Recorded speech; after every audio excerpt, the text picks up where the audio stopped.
Bonjour à tous, j'espère que vous allez bien. Dans cette vidéo, on va parler du cours de responsabilité civile. La responsabilité civile qui est une matière fondamentale enseignée en deuxième année de droit et qui figure également au programme de l'épreuve de droit des obligations au CRFPA. C'est donc une matière vraiment très importante. Et ce qu'on va faire dans cette vidéo, c'est qu'on va tout simplement synthétiser le cours de droit de la responsabilité civile. On va vraiment le résumer de manière très synthétique afin que vous ayez une bonne vision d'ensemble, une bonne vision globale de la matière, ce qui vous sera très utile pour réussir vos examens. Et donc, sans plus attendre, c'est parti, on commence la vidéo. Alors pour commencer, qu'est-ce que la responsabilité civile?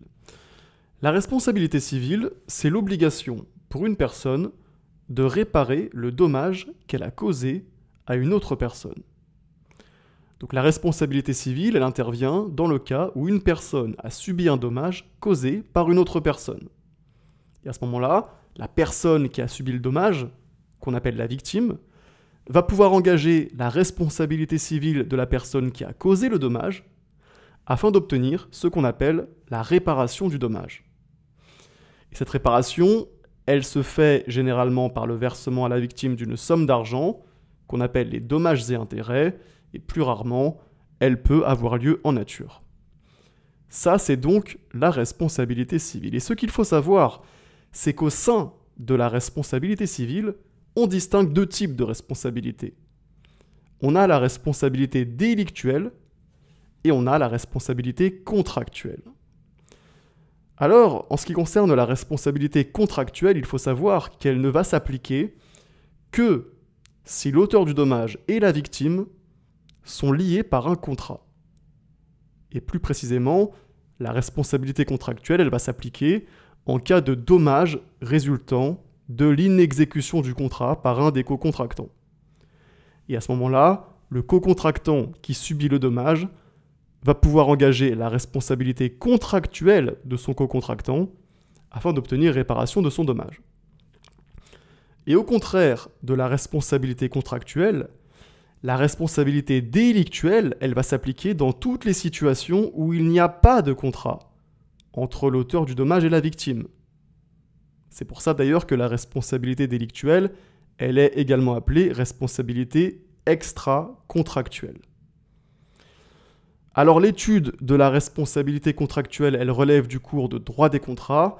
Le cours de responsabilité civile, il se focalise sur la responsabilité délictuelle et donc c'est aussi ce qu'on va faire dans cette vidéo. Et concernant la responsabilité délictuelle, il faut savoir que 3 conditions doivent être réunies pour engager la responsabilité civile délictuelle d'une personne. Il faut premièrement un fait générateur. Deuxièmement, la victime doit avoir subi un dommage. Et troisièmement, il faut un lien de causalité entre le fait générateur et le dommage. On va donc maintenant expliquer chacune de ces 3 conditions et on va commencer par le fait générateur. Alors le fait générateur de responsabilité, il est variable et il peut être un fait personnel ou bien un fait d'autrui ou bien un fait d'une chose. Alors le plus souvent, le fait générateur consistera en un fait personnel, c'est-à-dire un acte ou une omission qui est directement attribuable à la personne dont la responsabilité est engagée. Ça, c'est ce qu'on appelle la responsabilité du fait personnel. Mais le fait générateur, ça peut aussi être le fait d'autrui. Puisque oui, une personne peut être tenue responsable du dommage causé par le fait d'une autre personne dont elle doit répondre. C'est ce qu'on appelle la responsabilité du fait d'autrui. Et puis enfin, le fait générateur, ça peut être le fait d'une chose, puisqu'une personne peut en effet être tenue responsable du dommage causé par le fait d'une chose dont elle a la garde. Et ça, c'est ce qu'on appelle la responsabilité du fait des choses. Alors pour commencer, en ce qui concerne la responsabilité du fait personnel. Le fondement de la responsabilité du fait personnel, c'est le célèbre article 1240 du Code civil, qui dispose que tout fait quelconque de l'homme qui cause à autrui un dommage oblige celui par la faute duquel il est arrivé à le réparer. La responsabilité du fait personnel, c'est donc celle qui est engagée par une faute du responsable ayant causé un dommage. Et concernant la faute, il faut bien comprendre qu'il y a deux types de comportements qui peuvent constituer une faute. Soit un comportement qui viole une norme juridique, donc typiquement une loi ou un règlement, ou bien un comportement qui serait contraire à une obligation générale de prudence et de diligence. Autrement dit, la personne ne s'est pas comportée de la bonne manière.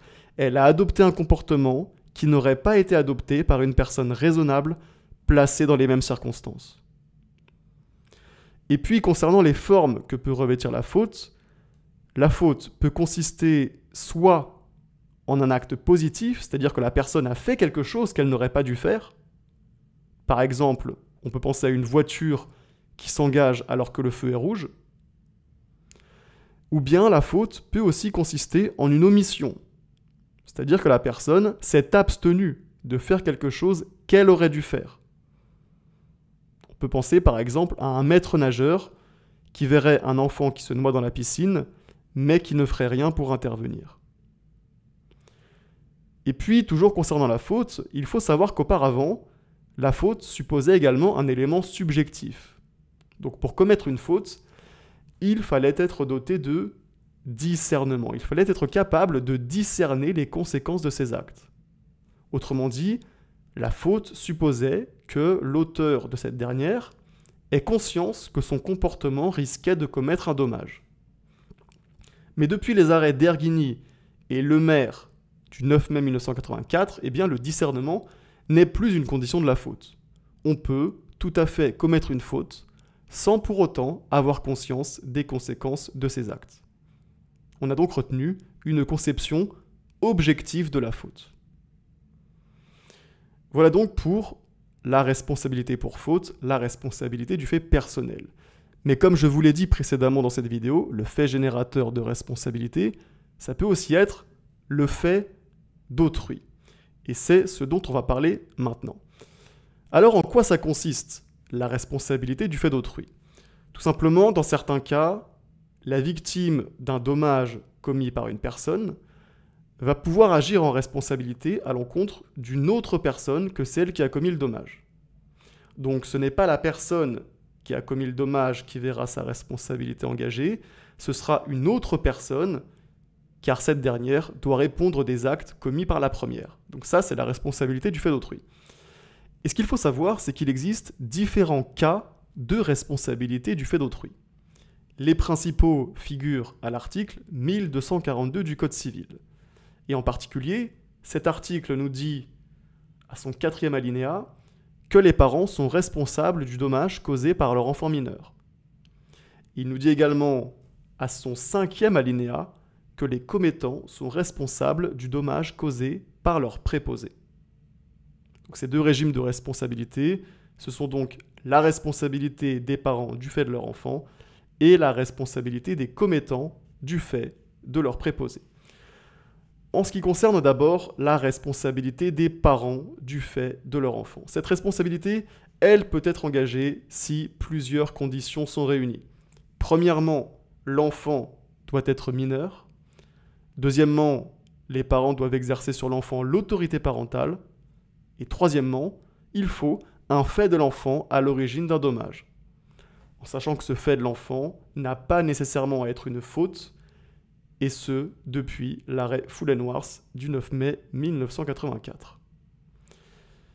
Et s'agissant maintenant de la responsabilité des commettants du fait de leur préposé, cette responsabilité, elle concerne concrètement les personnes qui sont liées par un lien de préposition, c'est-à-dire qui sont liées par un lien de subordination. Et le plus souvent, ce lien résulte d'un contrat de travail, c'est-à-dire que concrètement, le préposé est un salarié du commettant, qui est donc son employeur. Et pour engager la responsabilité d'un commettant du fait de son préposé, il faut d'abord une faute du préposé commise dans l'exercice de ses fonctions, et ensuite il faut que la faute du préposé ait causé un dommage. Et puis donc, concernant la responsabilité du fait d'autrui, il faut aussi parler de la responsabilité du fait d'autrui de manière générale. Et plus précisément, est-ce qu'il existe une responsabilité générale du fait d'autrui en dehors des régimes spéciaux dont on vient de parler? Eh bien, à ce sujet, il faut savoir que l'article 1242, alinéa 1er du Code civil, ancien article 1384, alinéa 1er du Code civil, qui dispose qu'on est responsable du dommage causé par le fait des personnes dont on doit répondre, eh bien cet article n'avait auparavant pas de valeur normative. Il ne servait qu'à annoncer les régimes spéciaux de responsabilité du fait d'autrui dont on vient de parler. Donc responsabilité des parents du fait de leur enfant, responsabilité des commettants, etc., etc. Et donc ainsi, en dehors de ces régimes spéciaux, la jurisprudence refusait de retenir la responsabilité d'une personne en raison du dommage causé par une autre personne. Mais ce caractère limitatif des responsabilités du fait d'autrui a été abandonné en 1991 dans l'arrêt Blick, puisqu'en effet dans cet arrêt, la Cour de cassation a admis que l'ancien article 1384 alinéa 1er du Code civil, aujourd'hui article 1242 alinéa 1er du Code civil, pouvait servir à fonder une responsabilité du fait d'autrui dans de nouvelles hypothèses. Alors ici, attention, vraiment faites très attention, ça n'est pas un principe général de responsabilité du fait d'autrui qui a été posé dans l'arrêt Blick. Cet arrêt, il a simplement admis que d'autres cas de responsabilité du fait d'autrui pouvaient exister en dehors des régimes spéciaux prévus par la loi. Donc ce n'est pas la même chose qu'en matière de responsabilité du fait des choses, où il existe un régime général de responsabilité du fait des choses, comme on le verra dans la suite de cette vidéo. Non, en matière de responsabilité du fait d'autrui, il n'y a pas de régime général de responsabilité du fait d'autrui. Il y a seulement différents cas de responsabilité du fait d'autrui qui vont s'appliquer dans des situations bien précises. Et il y a des cas de responsabilité du fait d'autrui qui peuvent exister en dehors des cas qui ont été prévus dans le Code civil. C'est ça qu'a reconnu l'arrêt Blick. Et donc, en définitive, ce sont principalement deux nouveaux cas de responsabilité du fait d'autrui qui ont émergé de la jurisprudence. La responsabilité des personnes qui contrôlent le mode de vie d'autrui et la responsabilité des personnes qui contrôlent l'activité d'autrui. Donc ces deux cas de responsabilité du fait d'autrui, vous les étudierez dans le cours de droit de la responsabilité civile. Je ne rentre pas plus dans le détail dans cette vidéo. On va donc maintenant passer à la responsabilité du fait des choses. Parce que oui, le fait générateur de responsabilité, ça peut aussi être le fait d'une chose. Le fondement de la responsabilité du fait des choses, c'est donc l'article 1242 alinéa 1er du Code civil, qui dispose qu'on est responsable non seulement du dommage que l'on cause par son propre fait, mais encore de celui qui est causé par le fait des personnes dont on doit répondre, donc ça c'est la responsabilité du fait d'autrui, ou bien des choses que l'on a sous sa garde. Donc ça, c'est la responsabilité du fait des choses. La responsabilité du fait des choses, c'est donc l'obligation de réparer le dommage qui est causé par le fait des choses dont on a la garde. Et donc ainsi, 4 conditions doivent être réunies pour mettre en jeu la responsabilité du fait des choses. Première condition, il faut un dommage. Deuxième condition, il faut une chose, en sachant qu'en principe, toutes les choses peuvent être source de responsabilité, qu'elles soient meubles ou immeubles. Une chose, ça pourrait par exemple être la peau de banane qui est sur le sol dans un supermarché et qui provoquerait la chute d'un client, par exemple. Ensuite, troisième condition, il faut un fait de la chose. Un fait de la chose, et plus précisément, la chose doit avoir joué un rôle actif dans la réalisation du dommage. Condition posée par l'arrêt Dame-Cadet de 1941. Et ce rôle actif, il s'entend de l'anormalité de la chose dans sa position, dans son état ou dans son fonctionnement. Donc pour prouver le rôle actif de la chose, la victime doit prouver que la chose était dans une position anormale.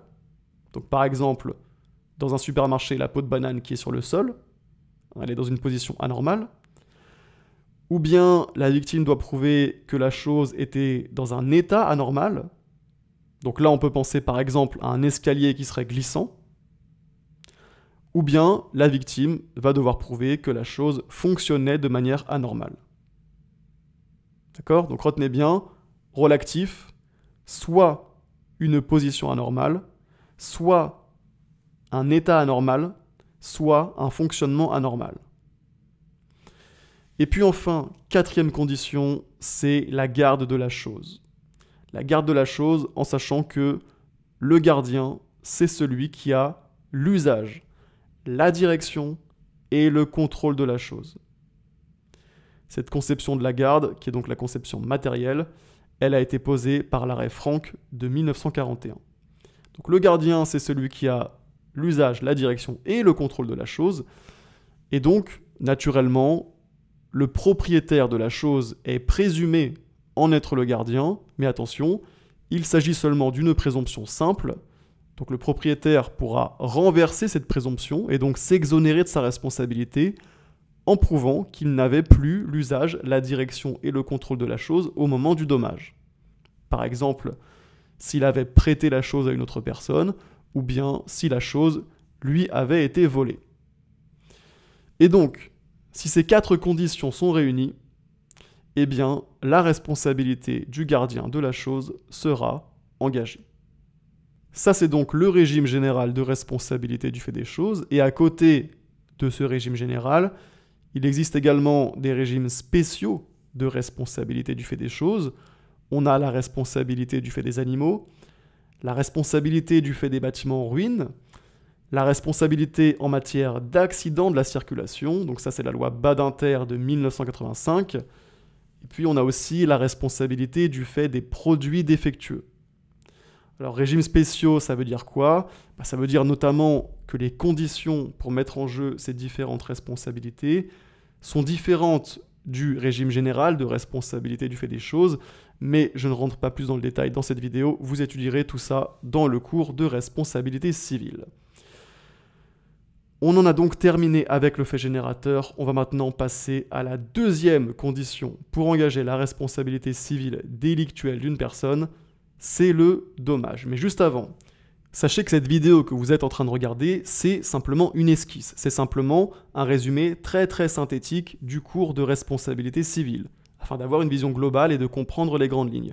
Mais si vous voulez vraiment réviser efficacement la responsabilité civile, si vous voulez vraiment mettre toutes les chances de votre côté pour réussir vos examens dans cette matière, eh bien vous avez dans la description de cette vidéo mon pack de fiches de révision en responsabilité civile, qui comprend 20 fiches de révision qui sont claires, qui sont synthétiques, qui sont également complètes et qui résument vraiment parfaitement le droit de la responsabilité civile. C'est donc un pack de fiches qui vous sera très utile pour réviser efficacement la matière, qui vous aidera également à mieux comprendre la matière. Et donc, si ça vous intéresse, vous avez le lien dans la description de cette vidéo. On reprend donc avec le dommage. Alors, qu'est-ce que le dommage? Le dommage peut se définir comme l'atteinte subie par une personne dans son corps, dans son patrimoine ou dans ses intérêts extra-patrimoniaux. En sachant qu'on parle indifféremment de dommage ou de préjudice. Ces deux termes sont utilisés comme des synonymes. Alors il y a certains auteurs qui les distinguent en ce que le dommage correspondrait à l'atteinte en elle-même, alors que le préjudice correspondrait plutôt aux conséquences de l'atteinte, mais il y a aussi beaucoup d'auteurs qui les utilisent comme des synonymes, et c'est ce qu'on va faire dans cette vidéo pour simplifier les choses. Et donc, de cette définition du dommage, on comprend qu'il existe 3 principaux types de dommages. D'abord, le dommage matériel, qui consiste en une atteinte au patrimoine de la personne. Par exemple, la destruction d'un bien de la personne.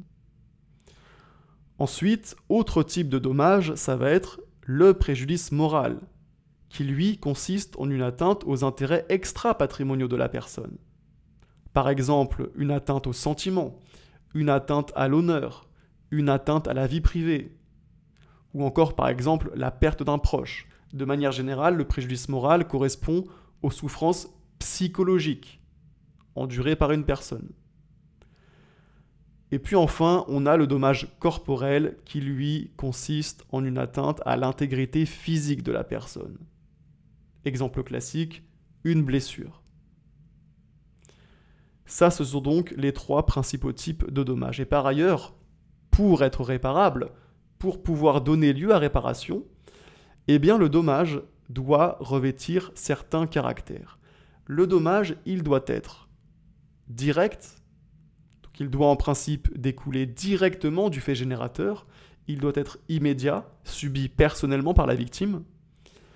Le dommage, il doit également être certain, donc il doit avoir une existence certaine, et donc ainsi, un préjudice qui serait simplement éventuel ou hypothétique ne serait pas réparable, mais un préjudice futur peut être réparé s'il est certain que ce préjudice va se réaliser. Et puis enfin, le dommage doit être légitime. Alors qu'est-ce que ça signifie légitime? Un dommage est légitime lorsqu'il ne heurte ni la loi, ni l'ordre public, ni les bonnes mœurs. Et donc ainsi, ne peuvent pas être réparés les dommages découlant d'intérêts illégaux, contraires à l'ordre public ou bien contraires aux bonnes mœurs. Donc par exemple, un dommage qui consisterait en une perte de rémunération provenant d'un travail non déclaré ne pourrait pas être réparé. Ça, c'est donc le dommage. On passe maintenant à la dernière condition pour engager la responsabilité civile délictuelle d'une personne, c'est le lien de causalité entre le fait générateur et le dommage. Qu'est-ce que ça signifie, un lien de causalité entre le fait générateur et le dommage? Ça signifie que le fait générateur doit être la cause du dommage, il doit être à l'origine du dommage. Mais en pratique, il est assez fréquent que plusieurs éléments aient concouru à la réalisation du dommage. Et la question se pose alors de savoir si chacun d'entre eux doit être considéré comme une cause du dommage, ou bien s'il faut faire le tri pour n'en retenir qu'un seul. Et à ce sujet, on a 2 théories qui s'affrontent. D'abord, on a la théorie de l'équivalence des conditions. Donc avec cette théorie, l'idée, c'est de considérer que chaque élément qui a concouru à la réalisation du dommage en est une cause. Et on pourra alors retenir un lien de causalité entre un élément et un dommage, alors même que cet élément n'a été, au final, qu'un facteur parmi d'autres dans la réalisation du dommage. Et puis on a aussi la théorie de la causalité adéquate. Donc ici, l'idée, c'est que tous les éléments qui ont concouru à la réalisation du dommage n'ont pas le même poids, et qu'il faut retenir comme cause du dommage un seul élément, celui qui était susceptible de provoquer le dommage dans le cours normal des choses. D'accord? Et ce que vous devez savoir, c'est que la jurisprudence n'a pas réellement tranché entre ces 2 théories, donc les juges utilisent parfois la théorie de la causalité adéquate, et d'autres fois la théorie de l'équivalence des conditions. Et donc ainsi, l'appréciation du lien de causalité se fait au cas par cas, en fonction des circonstances. Et sur ces bonnes paroles, c'est donc la fin de cette vidéo. Maintenant, si jamais vous voulez regarder d'autres vidéos de responsabilité civile, je vous mets à l'écran ma playlist de responsabilité civile qui comprend différentes vidéos sur les différents thèmes du cours de responsabilité civile. Donc si ça vous intéresse, vous pouvez cliquer sur la playlist qui s'affiche à l'écran. Et sinon, on se dit à très bientôt pour une prochaine vidéo.